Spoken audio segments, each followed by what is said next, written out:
Updates and a new interview with indie developers. This time I want to welcome Feiko on my YouTube channel, and I think it's nice to share that we just met each other before the awards, and I said like, that's a cool game, let's have an interview. And later on he won the prize as the best student game. I think we should really congratulate you again for winning the Dutch award, and please can you shortly introduce Yeah, absolutely. So my name is Feiko. I'm a 22-year-old game development student at the Breda University of Applied Sciences. Almost done. Last year we worked on Arid, which is a student game made by about 21 people over a course of a year. After we released it, we basically were blown away with all the positive responses, and we won awards, which we never would have expected.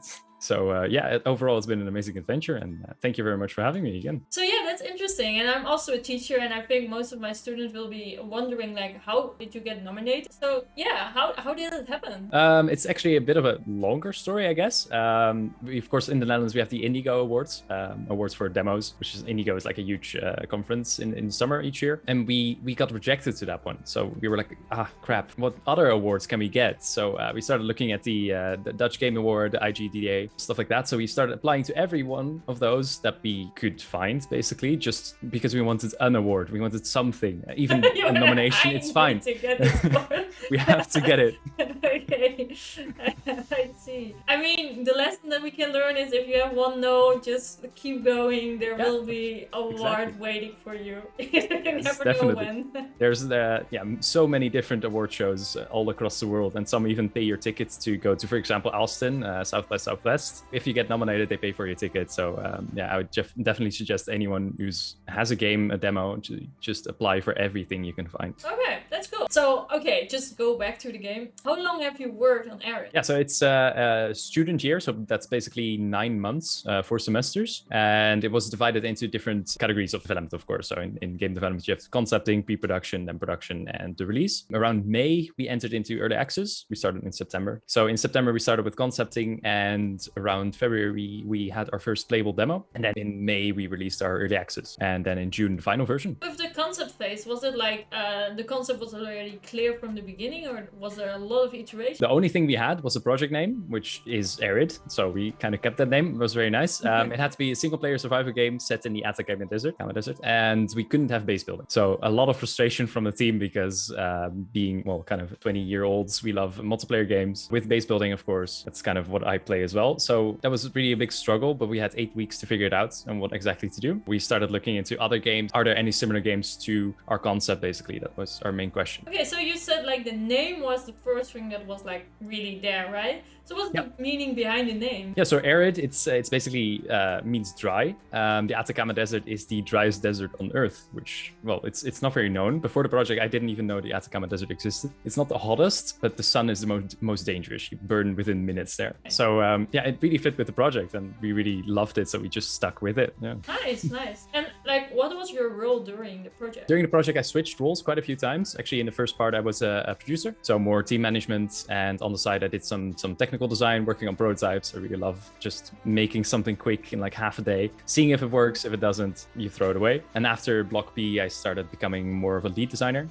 We had about 9 game designers in our team, and they needed some structure, so I helped them out as much as possible and took some more ownership of the design part. And do you have any plans to continue with? So for the past, 9 months as well, for my graduation year, basically, we've been working on Arid 2.0, basically, we call it. Based on all the interest we got, we decided to just continue the project and see if we can commercialize it. Yeah, we're working on it with 5 people now, and we are looking for investors and publishers, just trying to make as many contacts as possible. And eventually we want to start a project that lasts about 2 years with 16 developers working on it full time. So that's our future plans. Let's see how far we can get. Nice. And did you have a particular target group in mind? Yeah, that's actually really interesting. So from our main competitor, I guess, our main inspiration as well was The Long Dark, which is one of the only survival games that's really popular right now. It's which is single player and has no base building whatsoever. Their community is really, really passionate about The Long Dark. And if you mention multiplayer in their Steam community, basically you get banned.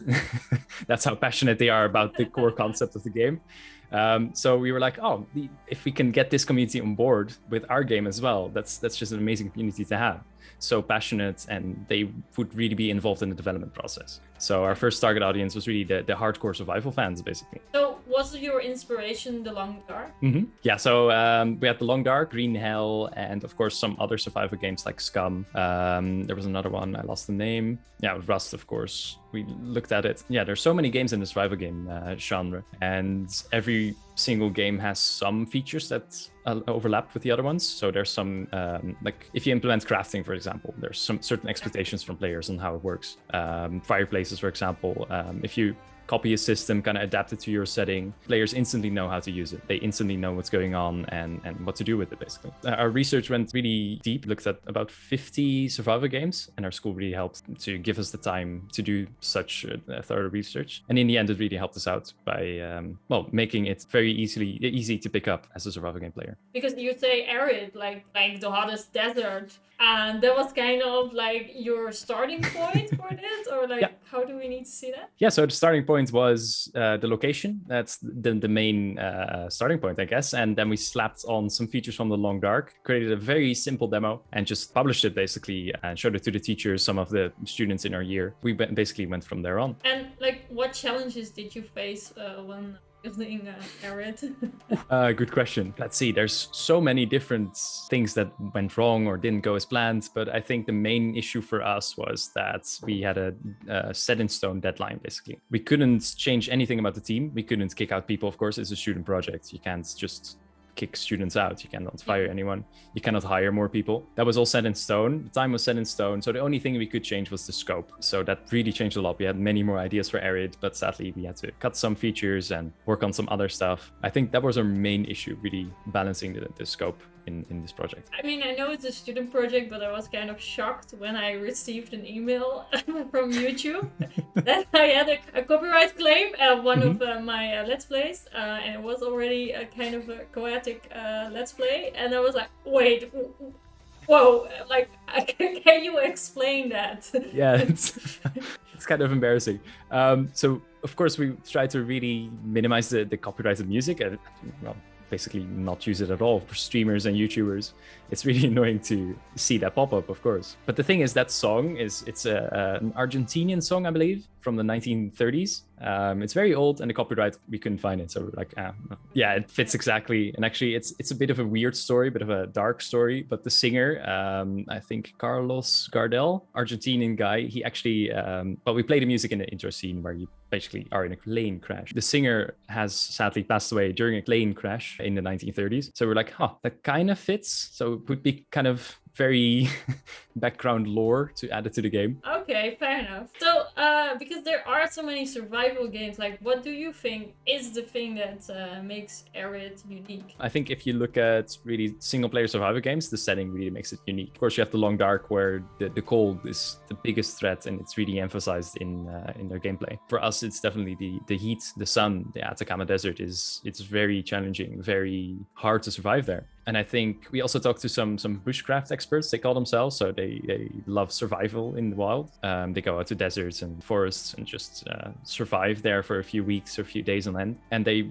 were really intrigued by the challenge of constantly having to fight for water, constantly having to find shade. And that's the unique part of our survival game in this sense. Well, the crafting system, like, how do you start with developing one? I think the same as the concepting, really. You look at a lot of different systems from a lot of different survival games and other games, of course, and you see what works. And then, of course, you have to adjust it to what is like feasible for us to develop in the meantime. One of our programmers actually developed a tool for us to make the crafting system as easy as possible. We have a Google Sheets where you can enter items and recipes. It's an amazing system, but of course, it had to work with the design of the system. And we had to gather a lot of feedback to make sure it worked. So it was a long iterative process, basically. In the end, I think taking inspiration from other games really helped us. Of course, you don't copy it one-on-one. You just put it in your project and see how to adjust it to make it make sense. What is the part of the game you are really proud of? That's a really good question. I think the intro was really a game changer for me. I'd never done an intro like that. The intro just, for me, added a lot to the experience itself. And besides that, I really worked a lot on the sunburn system. So the thirst and the burning in the sun. That's I think, what I'm most proud of in the game. And are there like more, like, because like the start could have some hidden eggs, but like, what are the hidden eggs in the game, and which one do you like so many most? At some point, well, we had a level design team of 3 people, I believe. and they were just posting memes on our Discord all day, and eventually those memes also got added to the game, and we had to check the game to make sure it would still be fine to publish. At some point, our artist gave us like a rig of a mummy that level designers could pose however they wanted to, so they recreated the Lion King scene where they hold Simba, I believe, yes, if I'm not wrong. The Simba is the Yes, it's yes. the future king. It's like held up high on a Scar. rock. So we recreated they recreated the rock where he's held up high based on mummies. Oh, that's cool. Yeah, you can find it somewhere in the game. I won't give you any spoilers. Nice. Are there more Disney references? No Disney references, but another one is that our sound designer, Flavio, he created a horrible summer theme song as a joke. And the team loved it so much that we just put it everywhere. So there's a hidden like dancing room. Of course, we only had the mummies. So there's like dancing mummies and that music plays. There's a lot of free time. Yep. So, and what have you learned from making Arid? Going through the whole process from concepting to release was really new to me, and then combined with a Steam release, and this is the first Steam game that I've released in my short career. On top of that, of course, the early access period, that was all very new to me. I think it's very valuable for anyone to really experience this. In the early access period, we gathered so much really important feedback from our community, and we really built a big Discord server, and I don't think the game would have looked the same without these people helping us out. What advice can you give to starters who are thinking of having their game on early access? Oh, I think definitely do it. It doesn't have to be early access, of course. It also can also be a demo, but just focus on, or not focus on, gathering an audience as soon as you can. Just finding very motivated playtesters and really carefully listen to them. Playtest almost every day or every week if you can. Yeah, it really changes the game. In the end, you're not making the game for yourself. You're making it for the audience. So that's always good feedback from the audience. How did you find your audience then? At first, we looked at, of course, our competitors. We looked at subreddits of Subnautica and Long Dark and asked them for feedback like, hey, we're making a survival game in the deserts. What would you like to see? And would you like to test our demo? So that started off fairly slow and really got some really motivated people from that. So they gave us a lot of advice. And after, I think, February, we entered the Steam Next Festival where you can post like a demo of your game and people will just play it for free and give you feedback. After that festival, we had about 1,000 players in our Discord. Then we just were able to schedule daily playtests with multiple people every day. But like, did you use the community base from Subnautica? They were not like annoyed by you guys? Or? No, absolutely not. They were really interested actually, because they really loved the concept of the Long Dark and Subnautica, for example. And it's fairly unique. There's not that many games, so seeing it in a different setting, that only excited them. Because sometimes it's like if you go to another community, it's like, hey, I have something that they're like, please get your own community, basically. Like, just get away.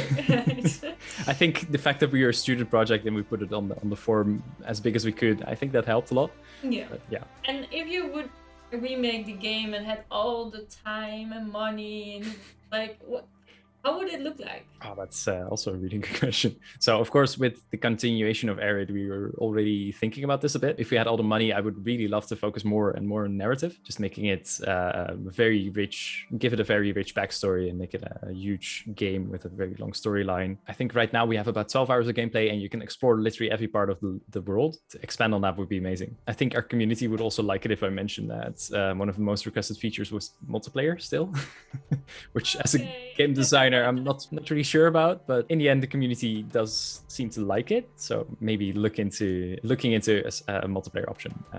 Yeah, would be cool to research at least. Don't starve also. Yeah, true. In the end, they added they made the second game for it. That was pretty cool. So it does add something. I can see why they want multiplayer. So are you planning to do the multiplayer? Currently, no. Okay. The thing is, we don't have any network programmers and we don't have the budgets to add multiplayer. It basically doubles the budget needed to make a game. So it's so much extra work and we were just like, no, not worth it. Maybe later, like Don't Starve that did it, but we'll see. And like you graduated with this game, right? Yep, kind of. Kind of? Oh, do you still have some research? No, I still have, I'm currently in my 4th year. So this project was our 3rd year project, I guess. So I am graduating with this project but I'm almost done. Next month, I'll graduate. Do you have any clear vision for the future? It's hard to say clear. We have a lot of plans, of course, and there's a lot of contacts with publishers and investors and people from the industry who are really interested in seeing Arid grow. We have a lot of opportunities. I think it's more about picking the right one, finding the right deal, finding the right investor, finding the right partners in this case. But yeah, we are really prepared to start development at the end of this year. And do you feel that the school helped you also with find them on your own, or like a bit of both, I think. We got a lot of guidance, and the most helpful thing that we did was visit GDC actually last month already. Oh, wow, I time flies. You there. Oh, you were there as well. Oh, oops. Oh, that's a shame. That's a shame. Yeah, GDC is very busy, but yeah, we met so many amazing contacts there. Also people who just wanted to help us out on the business side of things because we were still fairly inexperienced with that. And Boo has really helped us to also fund the trip to GDC, but also help us make contacts there. And they introduced us to people they know and they knew there. Yeah, Screw has been very helpful in this sense. That's really nice. That's really cool. Are you also going to DevCon then? Yes, absolutely. Okay, then we should catch up. Yeah, I'm really excited to have it done physically again. First time in 3 years. Yeah.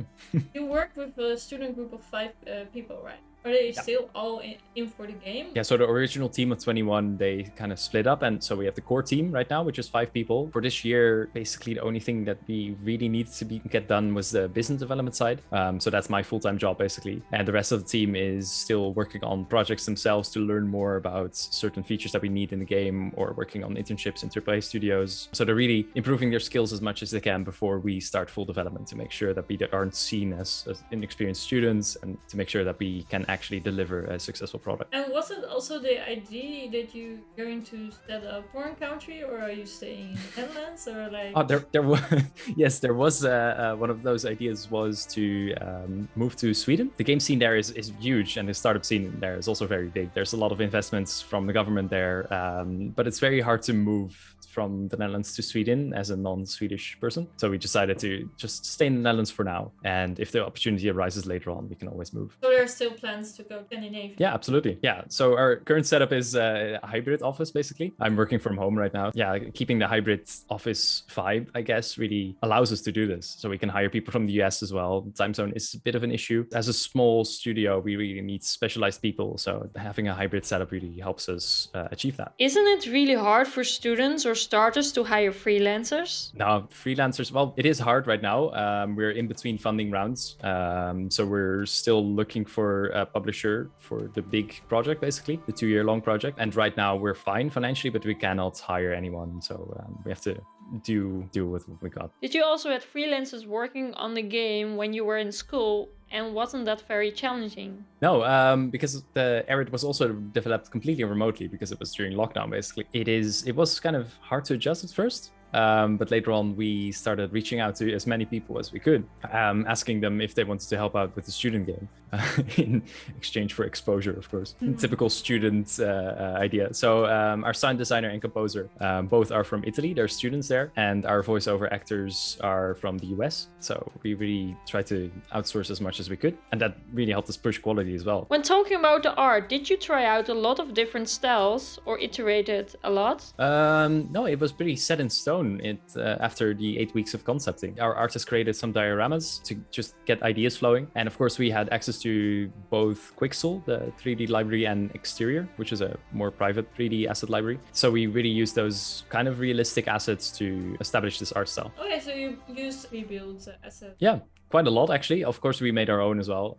It was just a whole mix, and it fit really well. By picking this art style, we could still import new assets if we wanted to. If we just needed something, we could quickly grab it. Yeah, that really sped up development for us. I'm sorry, I didn't finish the whole game. Can you give a short summary?